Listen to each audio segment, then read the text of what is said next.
So he asked himself another question that many of us ask ourselves is, who or what am I?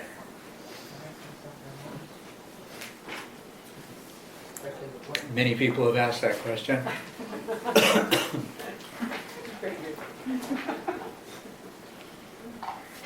Gotten a lot of different answers.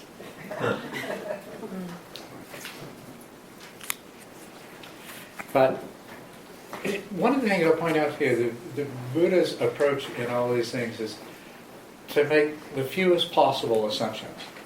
To always begin the pursuit of the answer to any question by trying to recognize what the assumptions are that you start with and discard them. And just he's described as the ultimate pragmatist, and so okay, let's start with what I'm experiencing right now.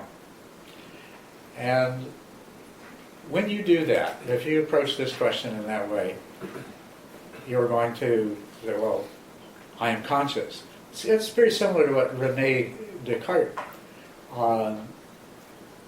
did, but Rene Descartes was not able to quite as thoroughly let go of his assumptions.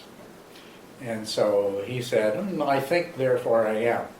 And the Buddha would say, well, wait a minute. What you're telling me is that you're conscious of having a thought. So don't get carried away and say, I think, therefore I am. You're conscious of having a thought. Because you see, that mistake, that was what threw poor Rene off. Is he thought, well, I am real. Of course, he was predisposed to think that way because he was a Christian and believing in a soul, an eternal soul, is an important part of that. So we can excuse him. But the Buddha had no such limitations. So, okay, I am conscious. Wow, okay. Of that, I can be certain. Now, what I have to do is say, I'm not getting into what consciousness is. But subjectively, I'm conscious. As soon as I start getting into what consciousness is, well, it's going to get messy. We'll keep it simple. I'm conscious. Okay. And in terms of what I am, I'm conscious of this moment. And it seems to me that I've been conscious a lot in the past. So not only am I conscious, but I seem to be an ongoing pattern of repeated episodes of being conscious. Does that meet with your experience? Fit with your experience? Yeah, right, it does. Now, in every instance of being conscious, I'm conscious of something. And when I think about it, do I come up with times that, well, I was conscious, but I wasn't conscious of anything?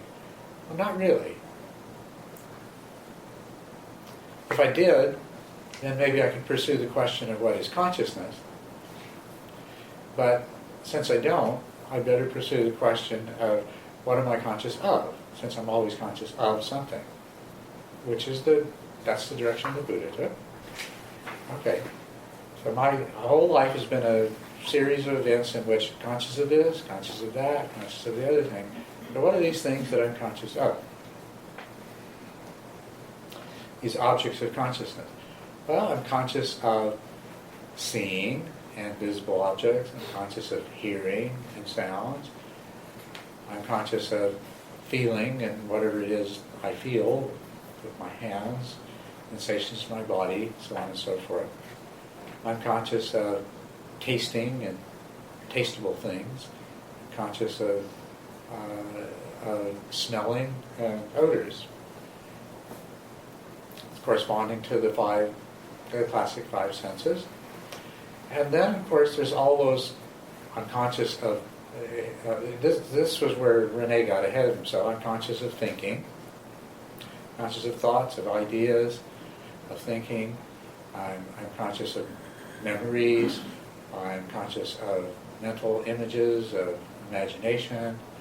I'm conscious of my mind can generate fantasies, and I can fantasize about things. I'm conscious of worrying, oh, what if so-and-so happens? I'm conscious of all kinds of mental objects. Emotions. I'm conscious of being angry, conscious of being afraid, conscious of being lonely, conscious of being tired, all kinds of things. So those all fall into 6 fairly neat categories. 5 of them are the senses. 1 of them is all these things that are generated by the mind and known directly to the mind. Everybody agree with me so far? And of course, 5 of those 6, I can just lump them together. They have to do with materiality, physical things. So, I can say, all right, I'm conscious of mind and matter. In terms of what I am, okay, I am consciousness of mind and consciousness of matter. I usually think of my body as part of myself, and my body is a material thing, so, okay, I'm conscious of mind and body. So I am mind and body, whatever they are. But now I have a handle on it. Since I know that I'm only conscious of these 6 different kinds of things, I can examine these 6 different kinds of things and see if I can get a little better grasp of what mind and body are. Make sense? Mm-hmm. When I examine what I actually know about material objects of any kind, the world of form in general, including my own body, I find only sensations.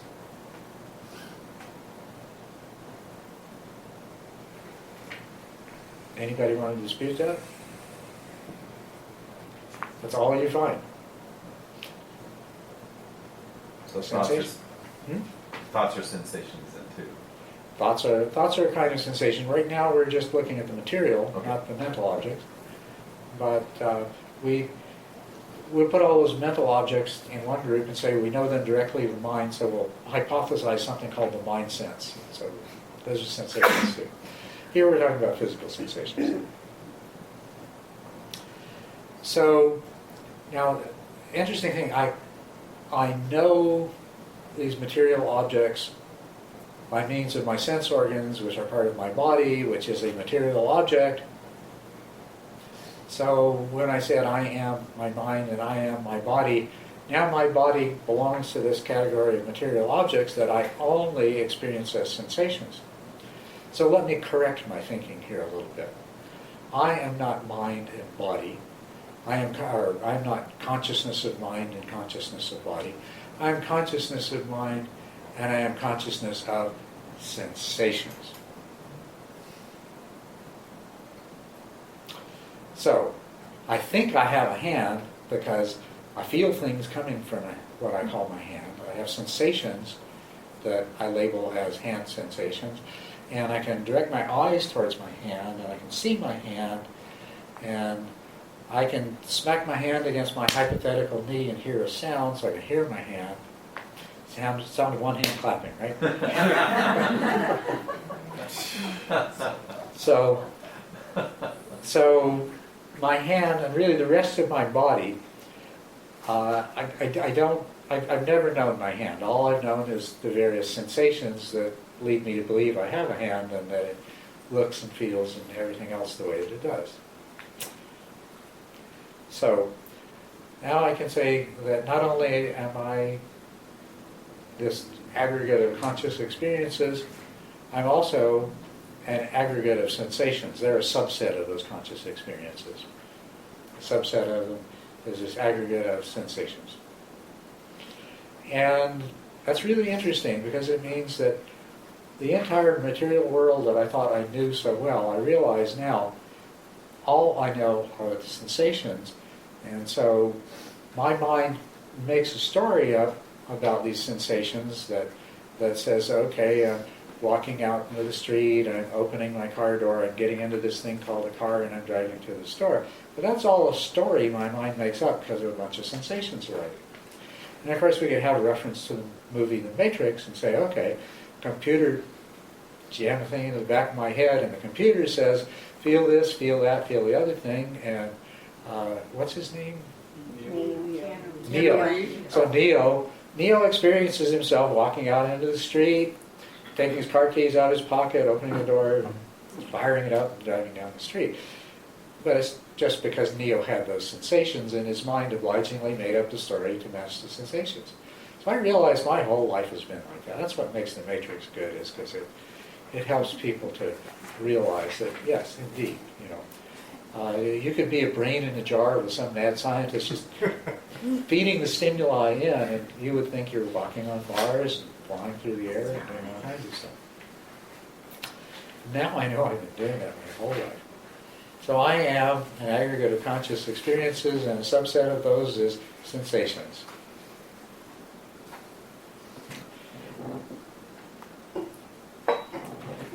And all the material objects, including my body, that I thought were out there, are actually a kind of mental object my mind has concocted to account for the sensations.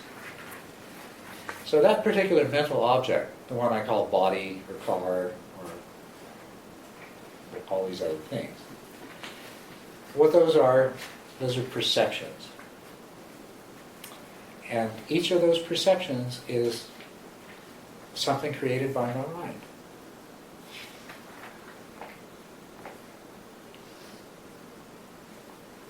Yes? Well, I was thinking about what you were saying last night and relating it to the words you're saying now, and that knowing that it is a perception, we're talking about pain, and that there will be pain, but the suffering is optional. So when I have these sensations and I'm getting older and I get a disease or I'm in horrible, horrible pain, that if I were really developed, I would be able to know that and watch that, and my body could die, but I would, I would not,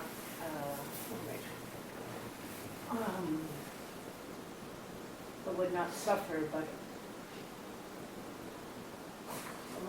what's there? There's nothing there. I mean, I'm trying to, I'm not being clear, so quite like the difference between that perception and when things start really physical with your suffering or your pain, and taken to the ultimate, because I believe you said there's always the veil, even if you're very enlightened, that you have the body, and the body will get old and die and suffer, have pain and illness. I'm trying to get that connection that, what am I trying to say? That where how does that fit? Where, not fit, but where, if that's so, I guess I would say, do you know you die? That's what I'm asking. Do you know you lie? If you die. Do you know you die? I guess that's really what I'm asking. If you were that enlightened that you absolutely can identify this, Mm-hmm. that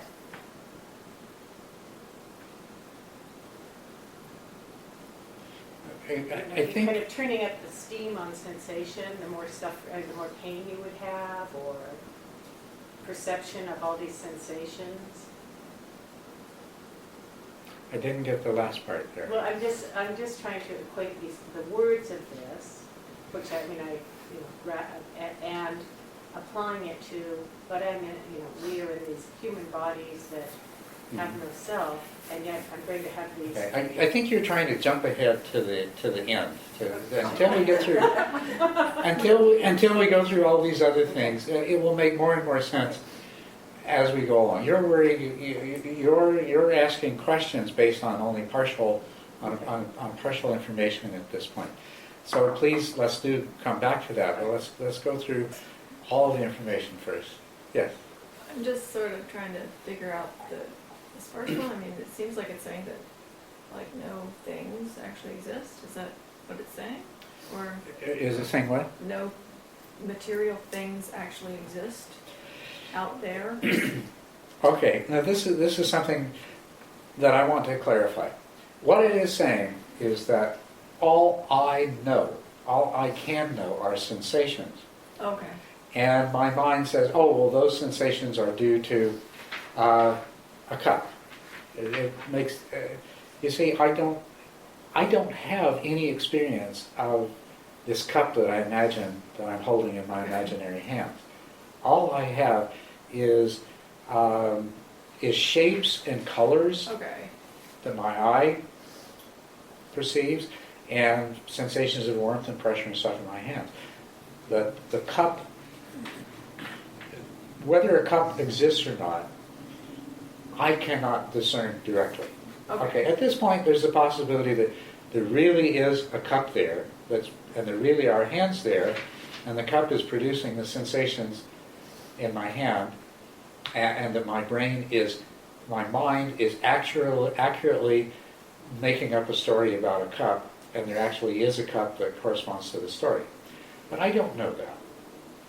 My brain could be floating around in a jar, or I could be in the Matrix like Neo, and something else could be producing those sensations.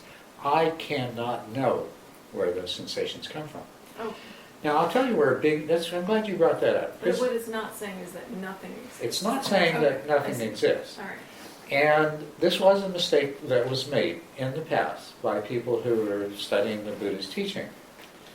And they said, well, gee, these sensations, when I dream, I dream that I'm seeing things and feeling things.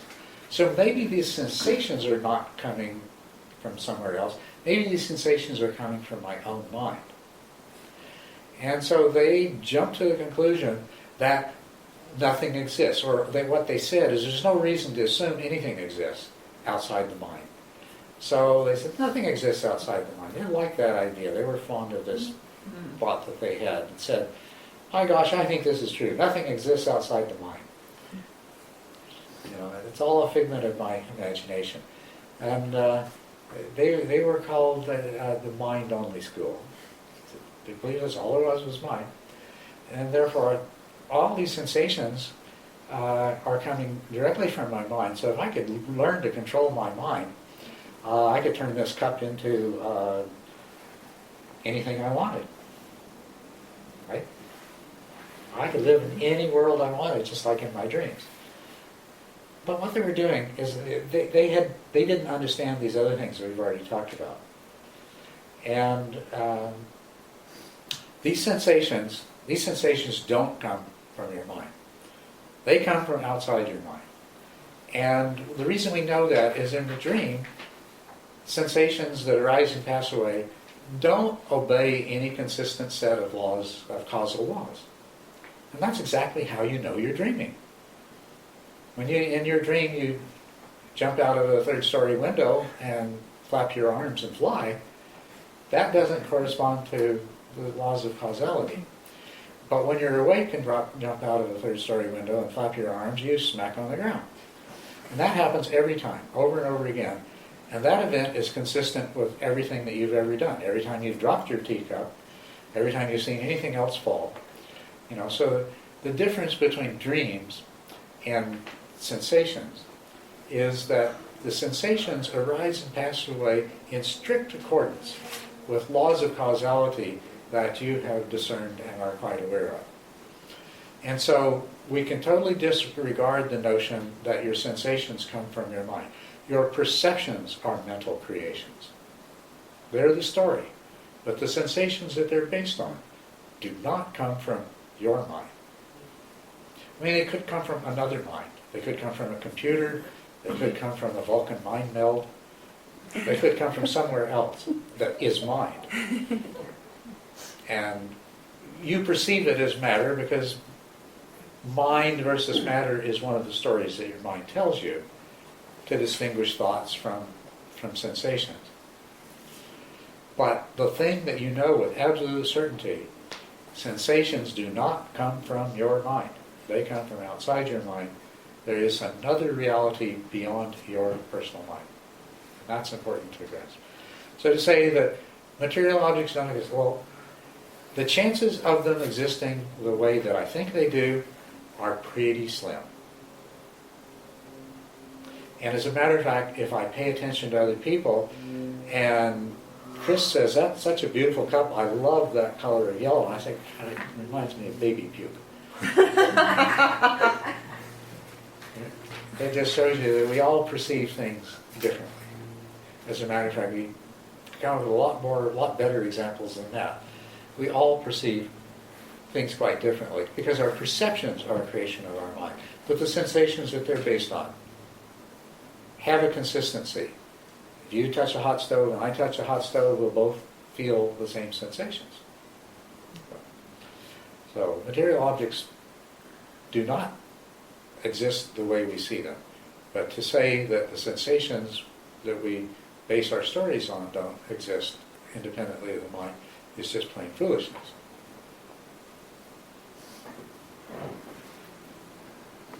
Yes? So just to review, form is the raw sensation, and perception is the combination of sensations that your mind creates meaning out of. Exactly, yeah.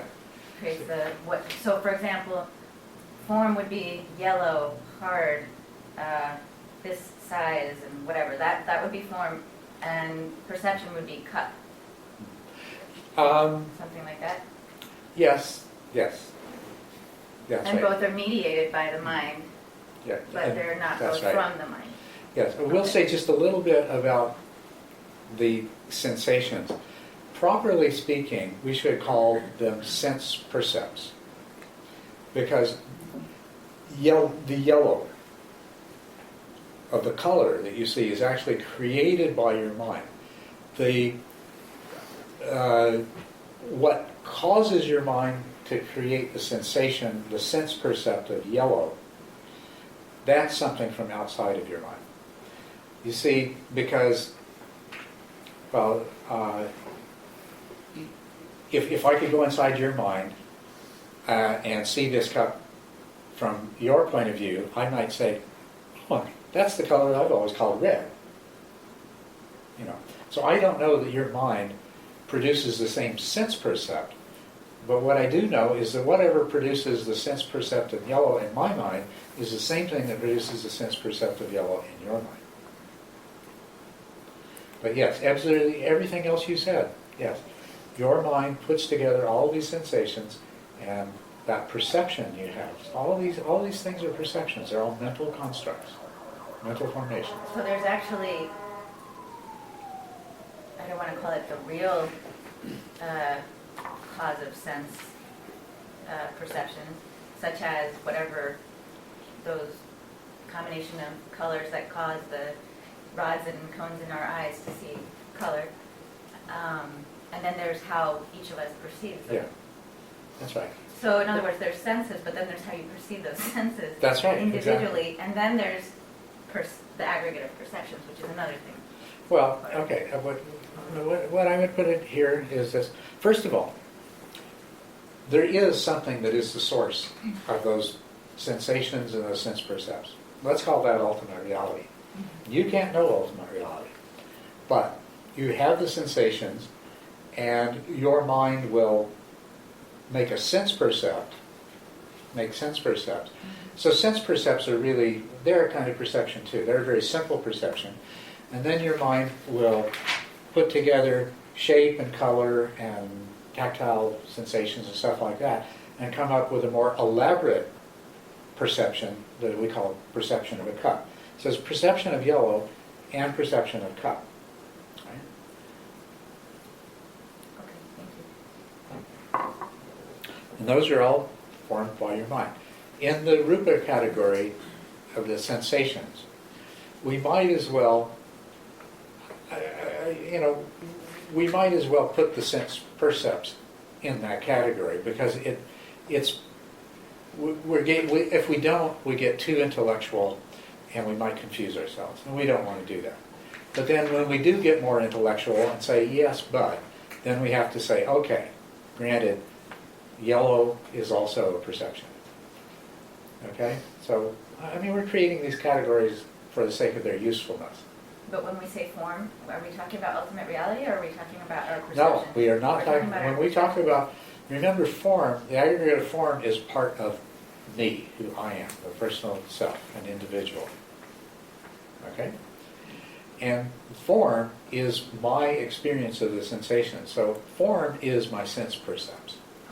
Ultimate reality is that unknowable thing that I am a part of, but that is the source of my sense percepts. So that's, Yes. I hope I can phrase this what I'm thinking. Our perception of the cup is actually our history, because we've been taught Yeah. that this is a cup, we've been taught this is yellow, and this holds stuff. But if you Yeah. came from another planet and you didn't have that history, you wouldn't have that perception. Exactly. Yeah, okay. Absolutely. Yeah. That's absolutely true. Yeah. This is only a cup because of all the other cups you've met in your life. The next thing that if I pursue this examination, so okay, I'm an aggregate of conscious experiences. Some of those conscious experiences are sensations. Others of those conscious experiences are perceptions, the story my mind puts together to explain those sensations. And I noticed that they're accompanied by feelings of pleasant, unpleasant, or neither. So some of my sensations are pleasant, and some are unpleasant, and some are neither.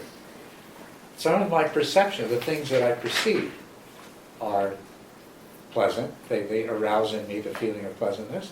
Others of my perceptions arouse in me the feeling of unpleasantness, undesirability, and then there's still others that I'm kind of neutral on. They don't make me feel much one way or the other. So I need to include the experience of these feelings as part of who or what I am. So we call that the aggregate of feelings. Yeah. So I was curious about if, I guess what this is called hedonic tone, right? Or feeling tone. Yeah.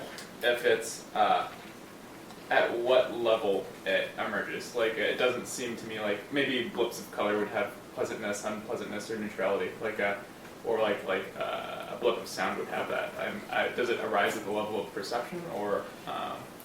See, if you explore this in meditation, what you will find, or if you explore it in mindfulness in your daily life, but do it originally in meditation and it comes clear very quickly.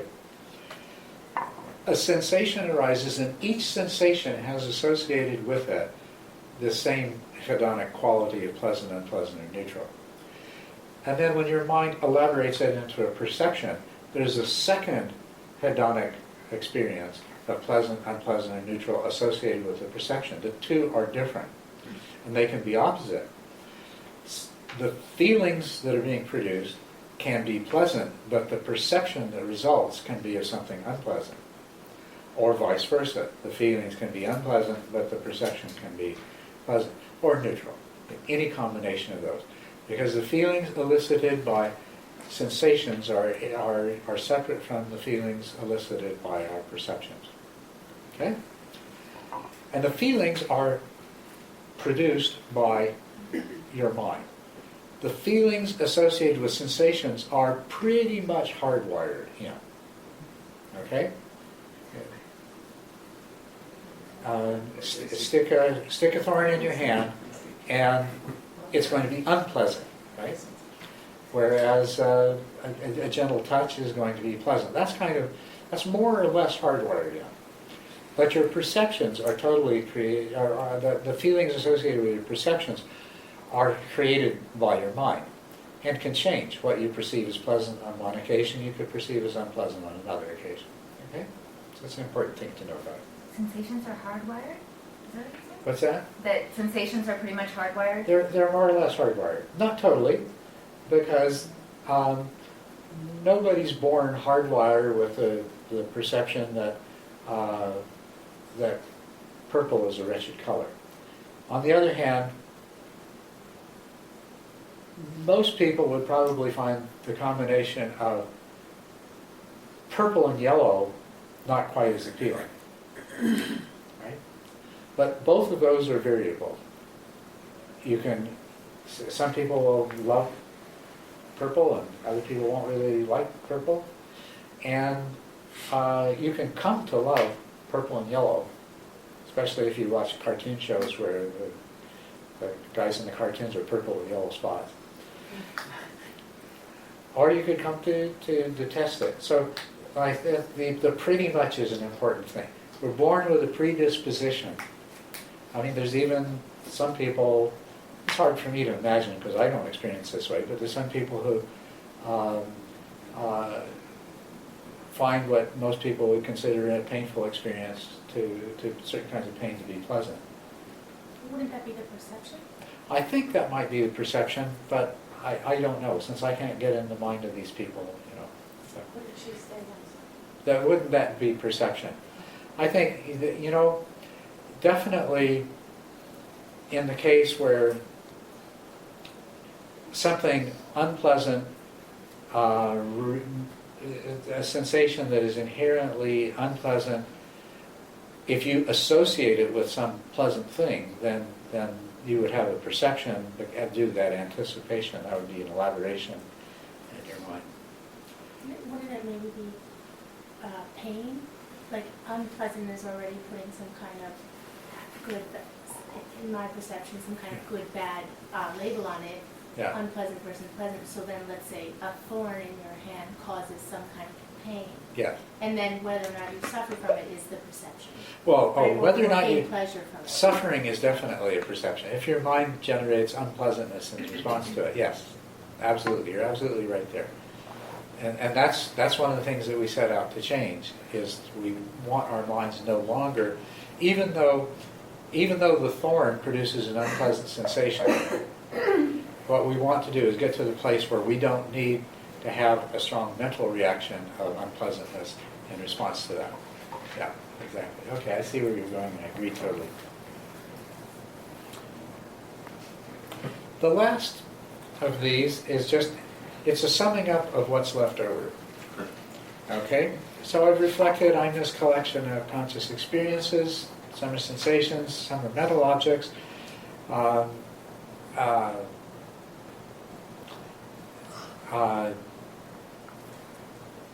So other mental objects, feelings and perceptions are mental objects, right? In addition to that, there's thoughts and memories and emotions. There's all kinds of other mental objects. So we'll put this, and they're created by the mind. They're mental constructs, they're mental formations. So they belong in this last kind of grab bag category. All these different mental objects.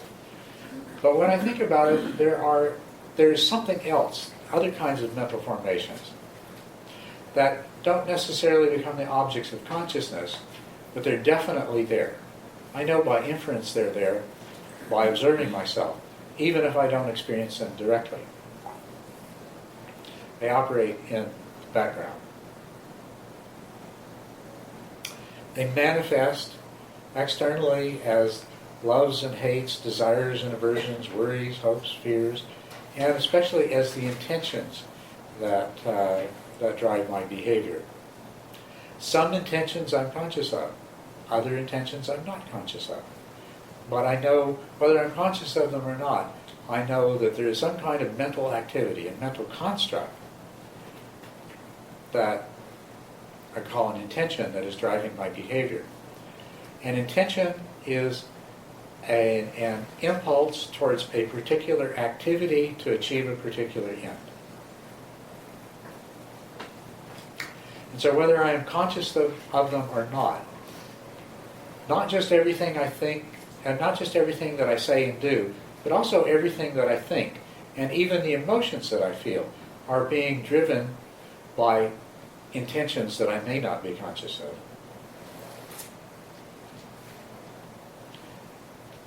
Your thoughts and your emotions have that kind of purpose. They're movements of the mind. They're a kind of activity that is directed towards a particular goal.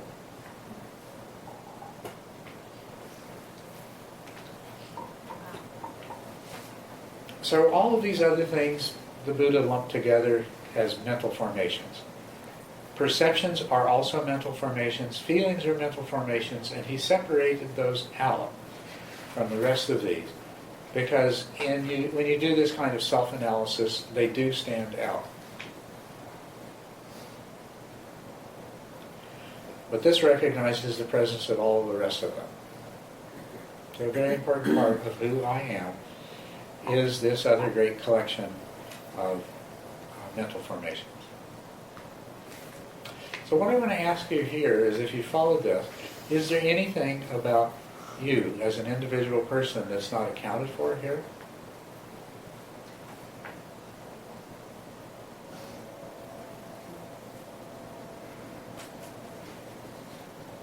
Yes. What about the subconscious? Well, what we're really saying here is these other mental formations operating in the background. When they are in the background, that's when you're not conscious of them. That's what I meant by background. So these mental formations, some of them are unconscious and some of them are conscious. Yes. What about the social self, the way that everyone else sees you, your roles and relations? Well, what I would say to that is the way somebody else sees you is their perception of you. It's a perception that exists in their mind. It's not really a part of you, but it can be a part of your ego construct.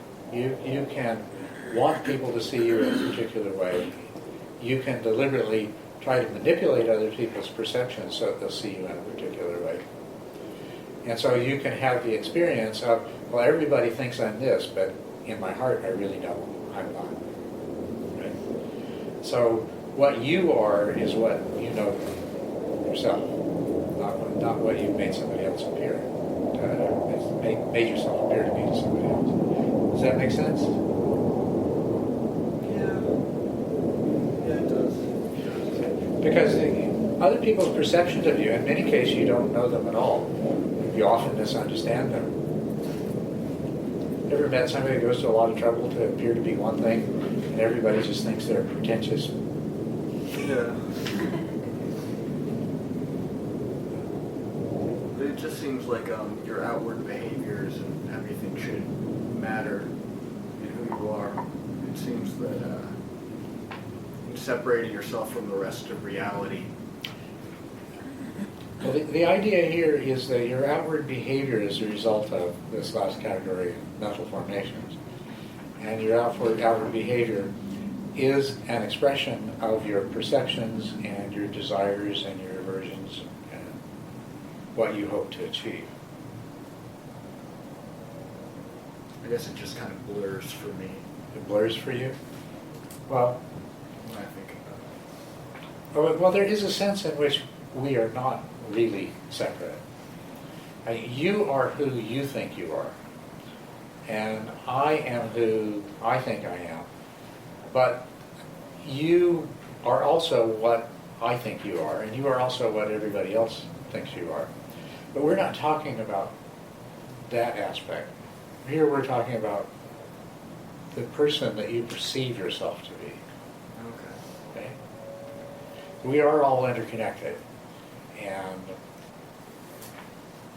I think we all have had the experience of times that we think we're one thing and we discover that everybody else thinks we're something different, and once we know that, sometimes we have to agree, yeah, I wasn't what I thought I was.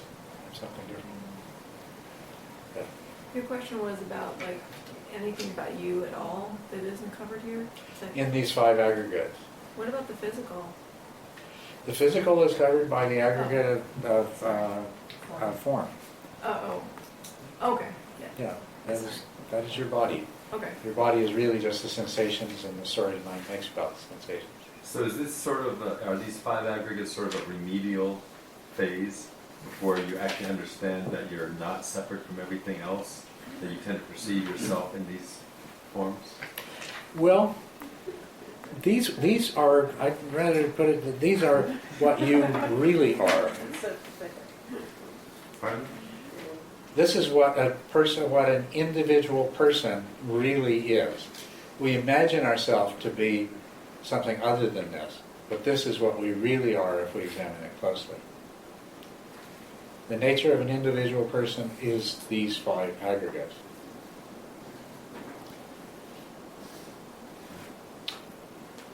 And I just organize them here. There's form, that's the sensations coming in. Consciousness, that's sort of sits on top of everything.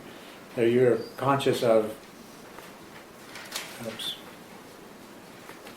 You're conscious of sensations, you're conscious of perceptions, you're conscious of feelings, you're conscious of thoughts and memories and emotions and so forth. So taken together as a whole, these 5 aggregates fully account for me as an individual person. Mind and body, a psychophysical entity active in the world. So it includes all of my activities in the world. Okay? Within them, I can find nothing that I can claim as I, me, or mine. I have no power over these 5 aggregates that I am. In all of this, there is nothing to cling to as self. In other words, this is the nature of me as an individual person. I am these 5 aggregates. Now, but I am unique. I am unique from, uniquely different than every other collection of aggregates. These 5 aggregates do exist, but they're just that. They're a collection. So I'm unique and I'm special, but there's no self in this. It's just a heap of consequences of causes and conditions.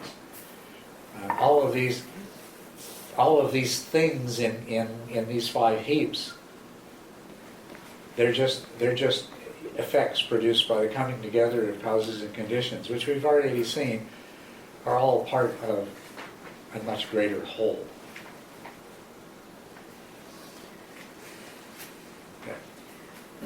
I stumbled over the last part of the last paragraph on page 7, which says, taken together as a whole, these 5 aggregates fully account for me. On page 7, they are impermanent and cannot be clung to, owned, or in any sense controlled. I stumbled over that controlled part.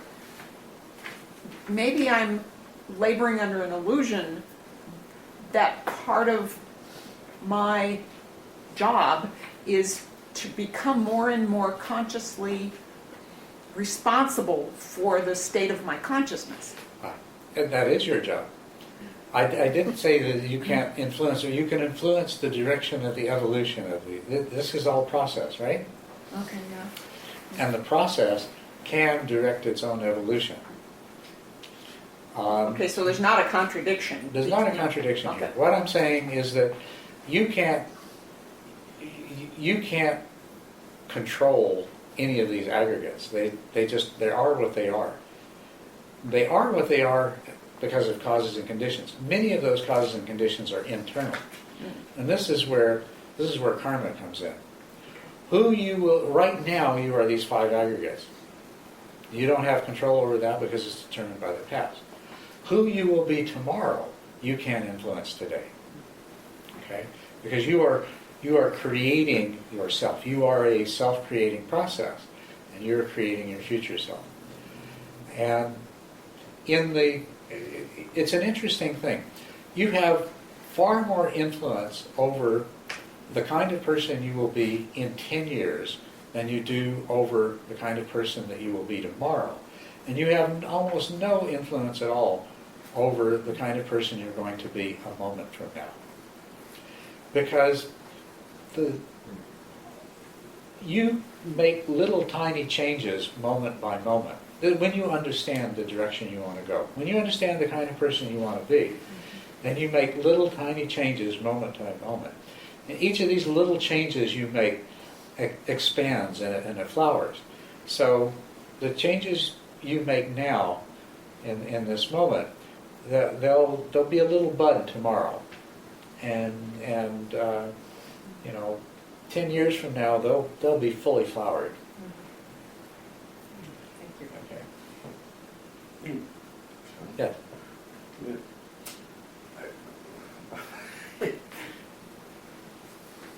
You know, I've asked before, how fast is the present moment? Okay?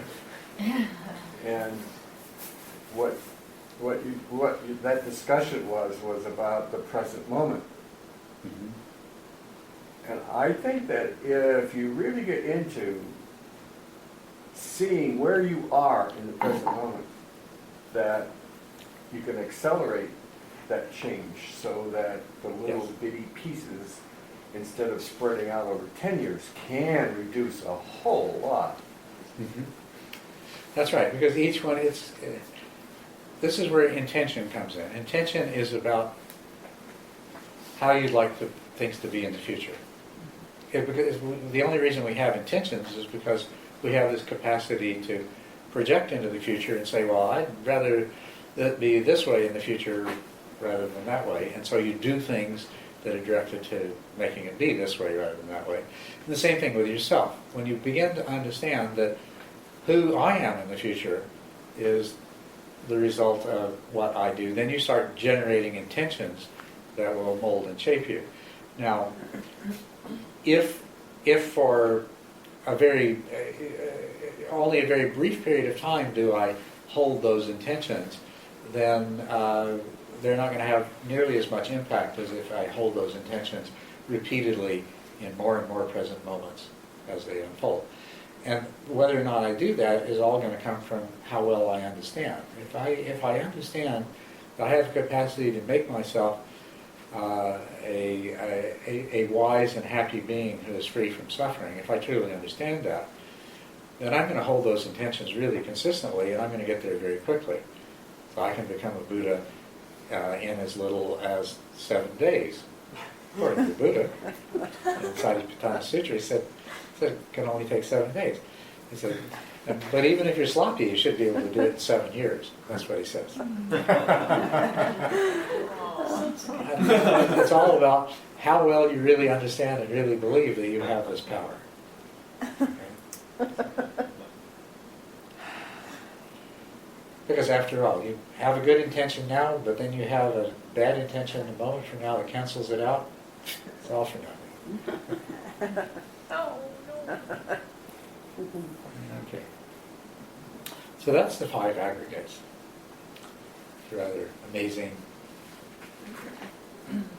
thing, I always thought. Often underappreciated. Now, I'll just emphasize here something. We're going to look at the 3 characteristics. And one thing that often causes consternation to people, if they really do understand what the Buddha is saying when he says that I am these 5 aggregates and nothing more, and there is no self in this, is nobody brought it up. Somebody made us think, well, what about my soul? And we didn't get there yet, but if you're willing to give up this idea of your separate soul, you're going to get to a place that is far, far better. But if you're attached to your separate soul, you're going to have a lot of trouble with this. And so I'm asking you to at least stay open to the possibility that I may actually be better off not having a soul. Let me at least pursue the thinking to find out whether or not this is true. So, yes? I think it also depends on your definition of what soul is. It does, yeah. And to me, it's not, my definition doesn't so much emphasize the individuality as that which connects me to everything, to the oneness. Yeah. Well, in that case, that's a definition that is a very workable definition. And what you find in the religious traditions that firmly posit a soul, like Christianity and Judaism, probably Islam. I don't know Islam that well, but in both Judaism and Christianity, there is, at the more sophisticated levels of understanding, a recognition of how problematic that this separate soul is. And that, as a matter of fact, that kind of definite reality of the separate soul stands in the way of achieving the actual goal of these religions, which is to ultimately achieve a union with God. And so what they do is they end up having to redefine the soul so that the soul is actually, it's done in different ways, but often it comes to be the soul is the part of me that was the divine reality right from the beginning, you know.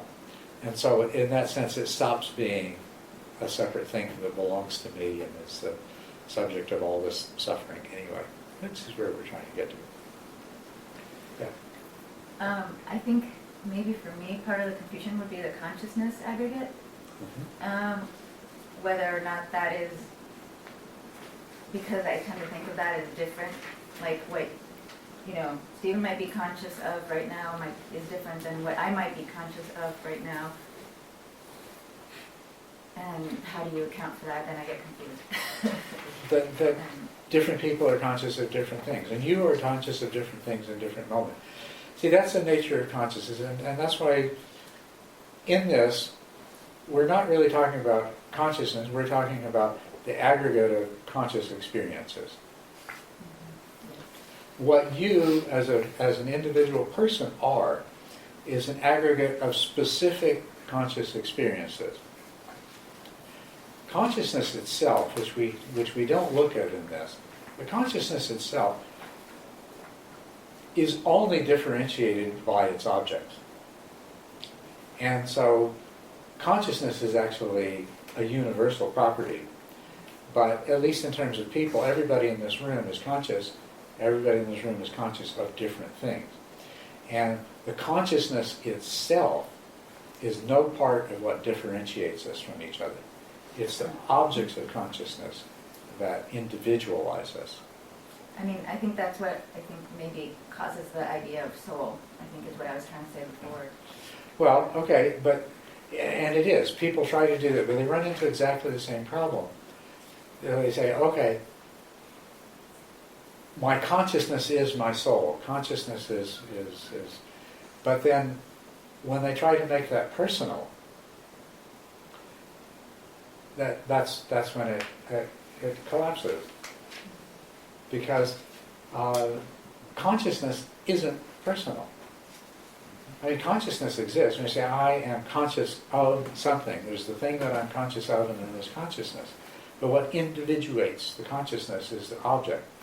There are not multiple consciousnesses. There is only one consciousness, and we all share in it. You said what individuates the consciousness? What individuates of the a object? particular conscious experience is its object. Consciousness itself, there is no separateness in consciousness itself.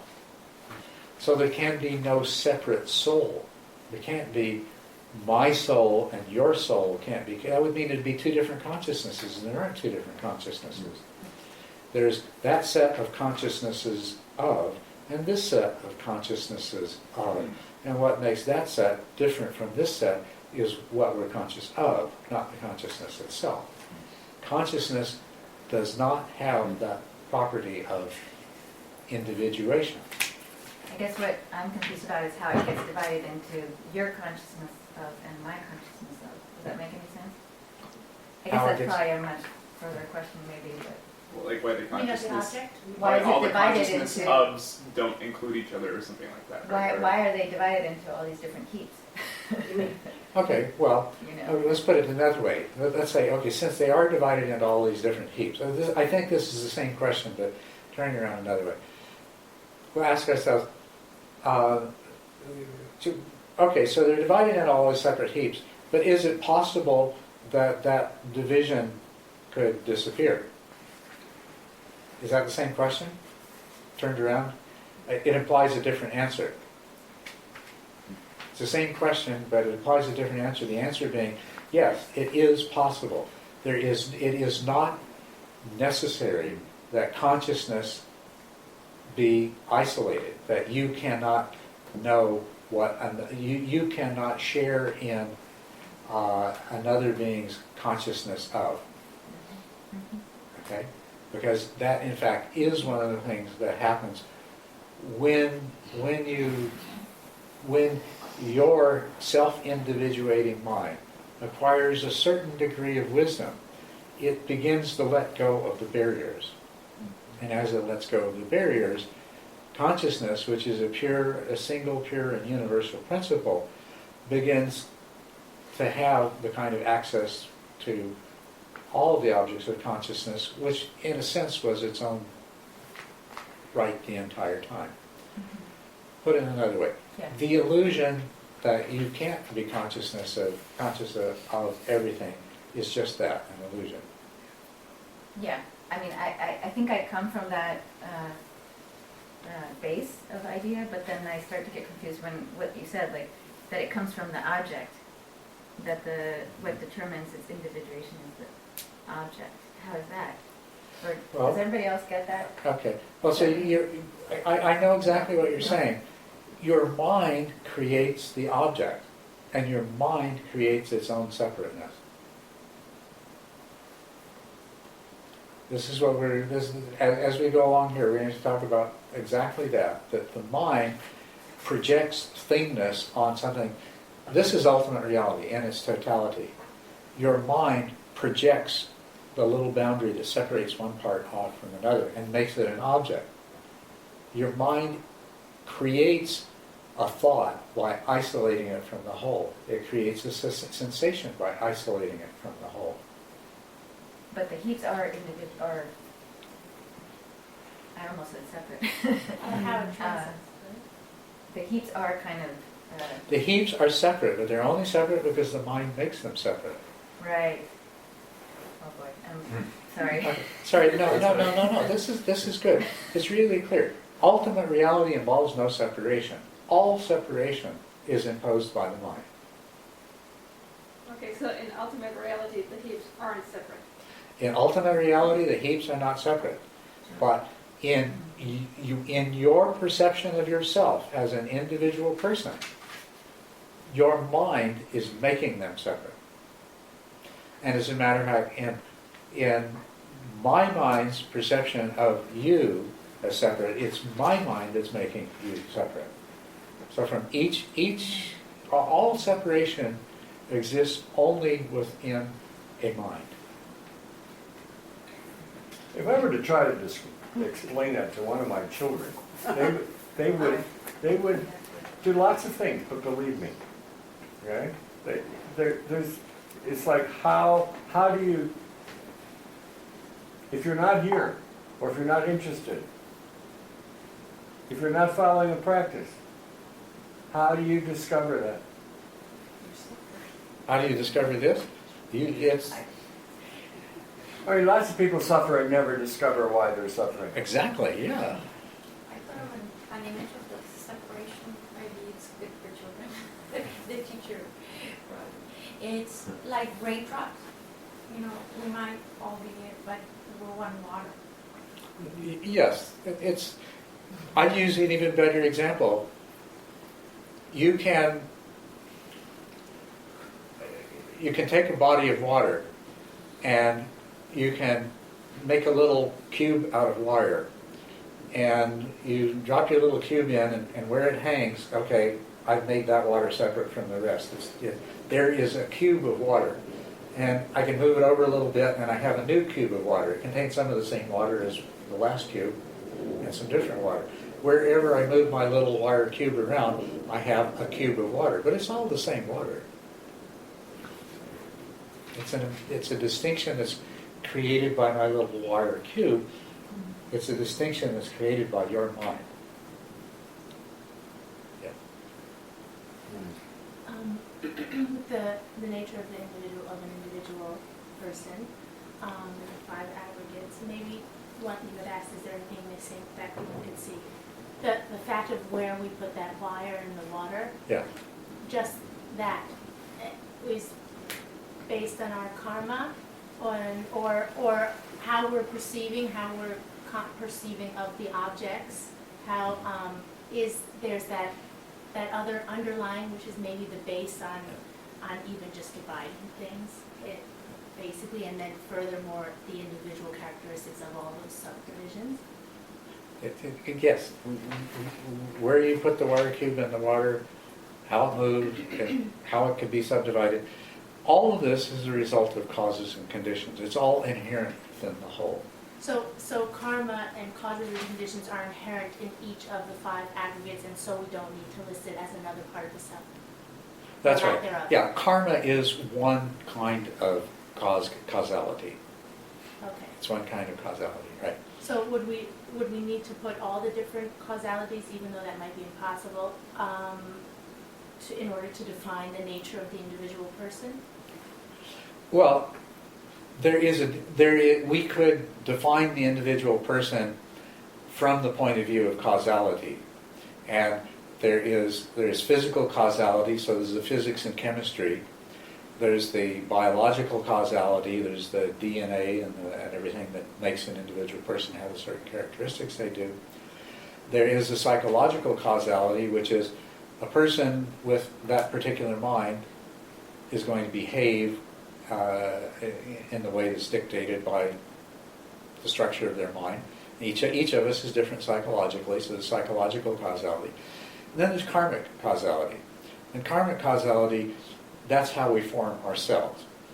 So in this moment, you are the result of physics and chemistry, biology, the laws of psychology that govern the way your mind works, and how you have created yourself through your past actions and intentions. Okay? So all of these different causalities have determined your uniqueness in this moment. Would it be possible if we're going to believe that there are past lives, and if we take that as a truth, and then all of the different behaviors that we've exhibited throughout the infinite lives, weren't those actually, could we prove that those had to do with what psychological characteristics we have, what physical characteristics we have in this particular time, or would there be some other explanation? Okay, interesting question. Now, the thing is that if we go back to dependent arising, we see that what you are in this moment is ultimately the result of absolutely everything that's ever happened. So your past lives, the past lives that have formed you are the past lives of every sentient being that's ever existed. Okay? And that's absolutely true.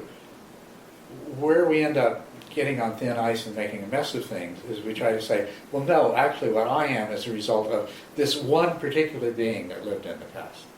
And that's not the case. You're the result of, you are the karmic product of every sentient being that's lived in the past. So, if you want to review your past lives, you have to review every past life, because they're all yours. That's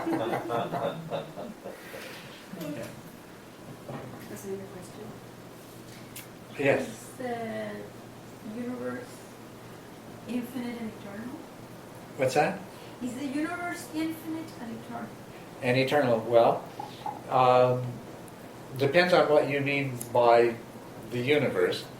But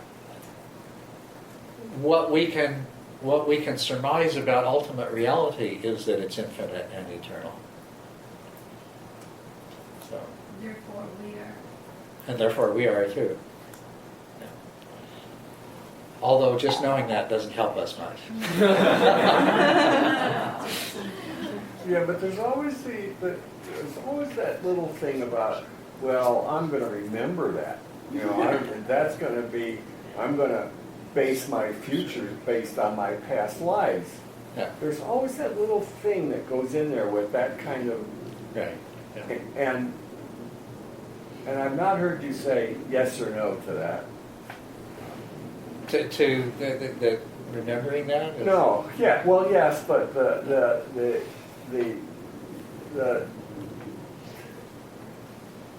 the reincarnation thing that says, which is a common popular belief about, Popular belief, yes. yeah, that there is a carryover. Right. That there is something unique and non-physical that survives the dissolution of the body and persists in another being and is the same unique thing. But as we'll see as we keep going with it, that's not the good thing that people assume that it is. If that were true, it's terrible, but it's not true.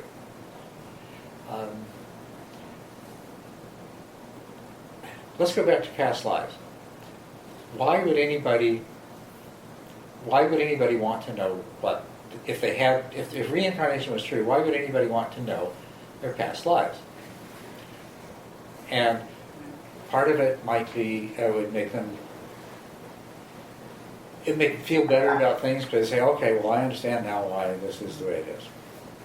They might learn from it, and they might say, oh, well, seeing how this produces these kind of results, then I'll behave differently.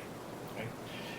And what I'm saying is, you can get both of those things from understanding all of your past lives, not just selecting one out and say, that's the real me and the rest aren't.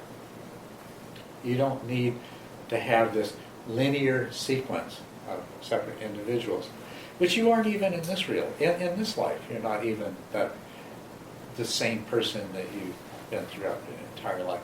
But you somehow imagine there's something about you that is more same than these 5 aggregates. As you can see, these 5 aggregates are just constantly changing. And so you're saying, so if you believe in reincarnation, you want to say, okay, there's something else, and it stays more sane than any of these things do. And it'll carry over into a next life. And you don't need that. It doesn't serve any purpose. The Buddha did say that he saw past lives. He didn't say they were his past lives. He said he viewed huge numbers of past lives. And if he did that, if you did that, if anyone did that, you would learn enormously from it. We do something similar if you read biographies and autobiographies, or for that matter, if you read novels, or if you go to movies. In all of those, they're all opportunities to make sense of things and to learn from them. And that's really all that you would do. If you were reincarnated and you viewed your own series of past lives, that's all you would do is learn from it in the same way that you learn from going to movies or reading biographies. And if I say to you that every sentient being that's ever lived in the past is you, then that just gives you more past lives to draw on.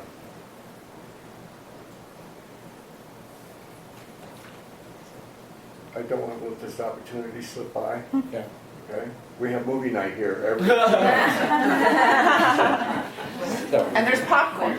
if you are not yet at the stage of your meditation where you experience past lives regularly, then come to movie nights. The next best thing.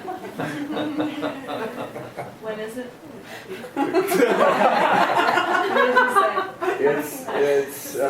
we just had the last movie night a couple weeks ago. It's on Friday nights. Okay. It's on Friday night Some- when it fits into Kubasa's schedule. Some Friday night in May, probably. Yeah. Good to know. And we haven't determined the movie night for May. It's also a quick potluck, question. by the way, so there's community building going on at the same time. What time? It usually starts at 6. We'll do one last quick question, and then what we're going to do, since we've agitated our minds sufficiently, is meditate till lunch. Okay? All right. Someone else can have it. Okay. One thing I'm finding logically, not the whole thing of you can affect 10 years from now, more than 2 weeks, more than next moment, virtually impossible. You can affect next life. And referring back to this gentleman's question before about then nihilism, or there's no point. My understanding, however immature it is, which is that with proper intention, motivation, hopefully for larger, more beautiful things for more than just oneself, you are planting those seeds that, to create that. And then, if we were to say that, there is not something that is, whether it be constantly changing and not the same thing, that is going on some kind of trajectory that can be self-directed, and that, and as opposed to there is no trajectory that one can help point that isn't totally affected by, I perceive some people committing war crimes right now. So if that war crime is going to equally affect, like, how much, and I understand in these terms like up and down and higher and lower, they probably fall away, but I'm just going to use it. Go towards enlightenment, move up the path, move forward. If there isn't some kind of individual thing that does that, then how can a Buddha come up? Then it would feel like everybody together has to become enlightened at the same moment. And maybe when you're Buddha, you realize everyone is enlightened. I don't know. But, so, you get what I'm saying? Talking about being able to, therefore, it would mean that, yes, some past lives are maybe more important or instrumental or directing or culminating for all the different causes and conditions. They are more important in terms of a path or progressing on a path. What we're saying is that you don't have to be a separate self in order for there to be that direction and for there to be those results. And that's really all that we're saying at this point. As we go along, hopefully the rest of it will become clear what the alternative is. But the alternative to you not being the separate self that you think of yourself as is it doesn't remove or deny these other things that you see as being the other good consequences that you attribute to separate selfhood are really not dependent upon separate selfhood. Rather, what depends upon separate selfhood are the conditions of suffering that we don't need. So I'm hoping maybe right after lunch when we talk about the three characteristics and no self, that will become still clearer. But just simply, self is about separation, and separation contributes nothing. So once we remove separation and separateness from the picture, then there's a lot of good things become possible that separateness limits us at. Why does separation exist then? What's that? If it attributes for nothing, why does it exist? Well, Separation. let's put it this way. The reason that we have minds, that we're born in a form that we have a mind that creates separation, is because that's how the world works. That's how, we see ourselves as, well, let's move back a notch. Let's say living organisms perceive themselves as separate, and they're compelled by desire and aversion so that they'll get what they need to survive, and they'll get a mate, and they'll produce offspring. And in the case of organisms that care for their offspring, like we do, it'll also ensure the survival of our offspring. So we have evolved minds that see ourselves as separate because it contributes to that process being successful. If you remove this sense of separateness from cats and dogs and horses and pigs, they probably wouldn't survive very well. Humans don't need it. Okay? In itself, separateness, it's a part of ultimate reality because it works. It's a part of a causal process that works. Life would not exist on this planet if one little droplet of the primordial ocean hadn't separated itself from the rest by a membrane and became the first cell. And everything else, what we are, the beings we are today, that no longer need to be driven by the perception of separateness, owe our existence to that initial separateness. So then, but through enlightenment and consciousness, we can stop being human. Anyway, We could stop being the humans that we are, the, the separate humans. That's right. We can stop being the separate humans, and we can be a completely new kind of human, a non-separate human. That's what the Buddha was, and that's what all the Buddhas since him have been. Okay, and that's what we want to become, this new kind of not separate human. Because we look at the world and we see what a mess separate, greedy, hateful humans have made us things. Trying to break from our evolved past. Material and biological evolution has taken us as far as it can. And so it's up to us to carry forward in the next step of spiritual evolution. If we fail in that, well, material and biological evolution will take over again, and we'll be replaced by someone else who hopefully can do a better job than us.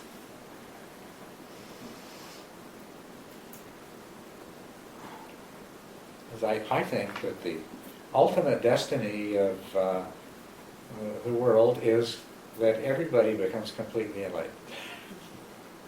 Well, some people try to escape it by committing suicide. But And if you were a separate self, then committing suicide might be a way of escaping. you miss the opportunity of enlightenment. But you lose the opportunity of enlightenment. Yeah, you lose the... Because suicide is based on believing that you are a separate self, trying to destroy that separate self. And as a matter of fact, that was the spiritual goal of most religious teachers in the time of the Buddha, was to find a way to annihilate the separate self.